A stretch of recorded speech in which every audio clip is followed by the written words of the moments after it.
Bien amigos, ya nos encontramos con la doctora Alicia Abanto, jefa del programa de pueblos indígenas de la Defensoría del Pueblo. Bienvenida al programa, doctora. Muchas gracias.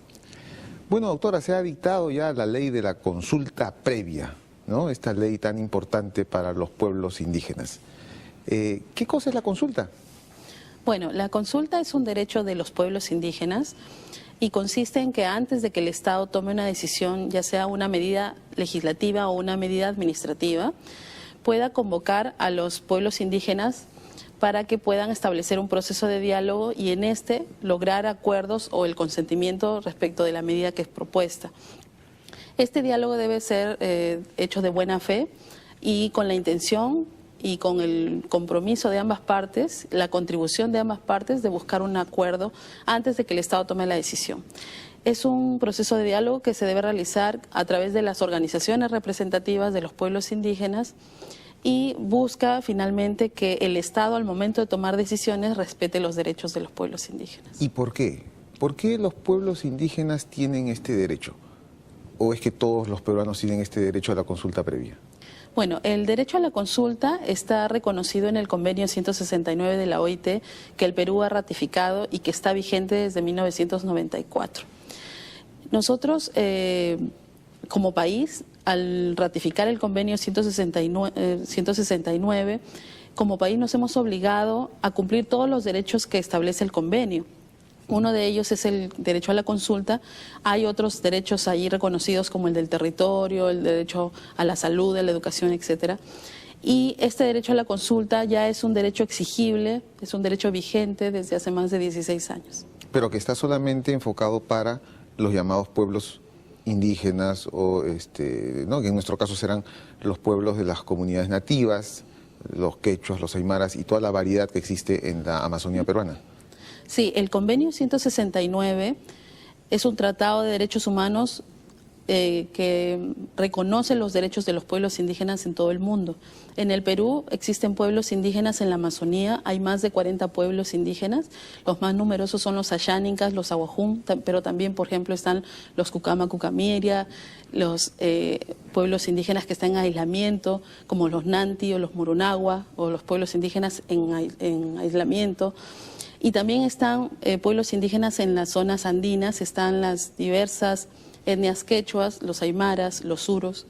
Y todos estos grupos humanos son grupos que descienden de aquellos grupos humanos que vivían en nuestro país antes de la conquista.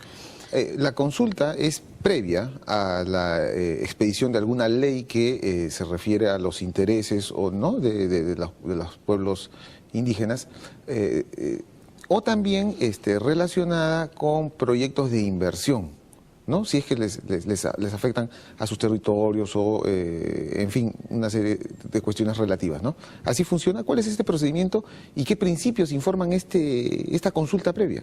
Para ponerlo en ejemplos, la consulta se refiere a medidas legislativas. Por ejemplo, un proyecto de ley sobre la justicia indígena tendría que ser consultado a los pueblos indígenas. O, por ejemplo, una medida normativa, el reglamento de la ley de consulta, al ser una medida normativa que afecta directamente a los pueblos indígenas, también tendría que ser consultado. Esos son dos ejemplos de medidas legislativas o medidas normativas. Y a nivel de medidas administrativas, por ejemplo, la aprobación de un estudio de impacto ambiental sobre un proyecto que va a estar en las tierras de los pueblos indígenas, esta sería una medida administrativa susceptible de afectar directamente a la población que está en el ámbito de influencia de un proyecto determinado.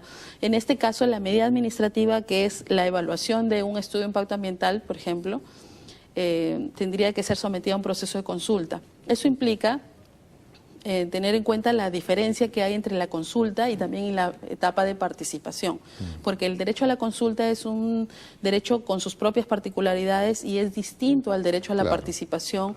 El derecho a la participación abarca ámbitos privados y no solo públicos, y en este caso la primera etapa, la primera labor que tienen que hacer las empresas al llevar a cabo la ejecución de un estudio de impacto ambiental es involucrar a la población en toda la elaboración de un estudio de impacto ambiental. Y una vez que concluyen este estudio, hecho con participación de la población, recién al presentarlo al Estado, una vez que un estudio de impacto ambiental es presentado a la autoridad, en este caso, por ejemplo, al Ministerio de Energía y Minas, se genera la obligación del Ministerio de consultar esta medida. Ya, regresemos. Entonces ya estamos en la consulta, ya se está consultando y hay un procedimiento en el cual los representantes del Estado, las autoridades del Estado, con los representantes de las poblaciones empiezan a un diálogo y pueden llegar a acuerdos o también no pueden llegar a un acuerdo.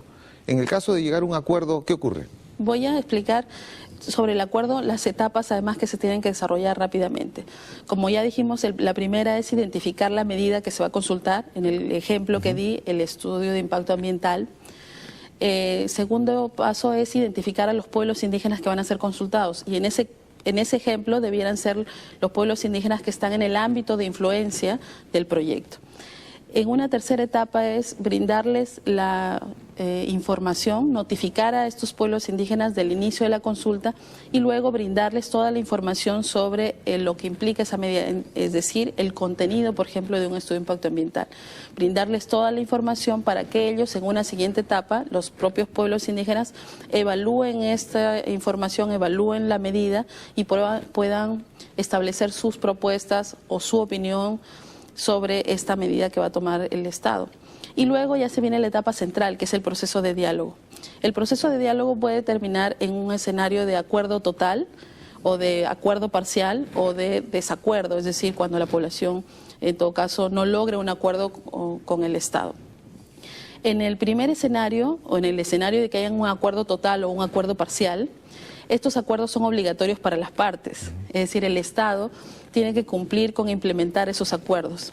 Pero cabe aclarar que esos acuerdos tienen que ser celebrados en el marco de los derechos vigentes. No pueden haber acuerdos que vulneren derechos finalmente ni de los propios pueblos indígenas ni de otras personas. Y el otro escenario es que no se logren acuerdos o el consentimiento. Y en este caso el Estado tiene también que decidir tomando en cuenta lo siguiente. Si esa medida puede vulnerar derechos fundamentales y obviamente si esa decisión va a trastocar finalmente el marco jurídico que tenemos, el Estado debiera, o la autoridad en este caso, tiene que desistirse de aprobar esa decisión, ¿no? Pero si esa decisión puede tomarse en el marco de los derechos que están involucrados, en el marco del derecho, por ejemplo, a la salud, el derecho a la vida, o el derecho al medio ambiente, o el derecho a la propiedad, si esa decisión puede estar en el marco de los derechos, entonces el Estado podrá implementarla y aprobar esa medida de acuerdo al marco también que tenemos vigente. El derecho a la consulta finalmente es un medio para que los demás derechos se cumplan. Si estamos hablando, por ejemplo, de un proyecto de inversión, es importante que la decisión del Estado, con acuerdos logrados o sin acuerdos, siempre esa decisión tenga que ser respetuosa del derecho a la vida, del derecho a la salud, del medio ambiente, de la propiedad. Finalmente, la consulta es muy importante porque debe permitir establecer finalmente el diálogo como un valor y como una práctica. Institucionalizar el diálogo es muy importante, pero también va a ser importante que derechos como el de la propiedad, por ejemplo, sean respetados por las autoridades, por los distintos, en todo caso, procesos de toma de decisión como tal, por ser un derecho de propiedad, así como otros, como el derecho a la vida o el de la salud.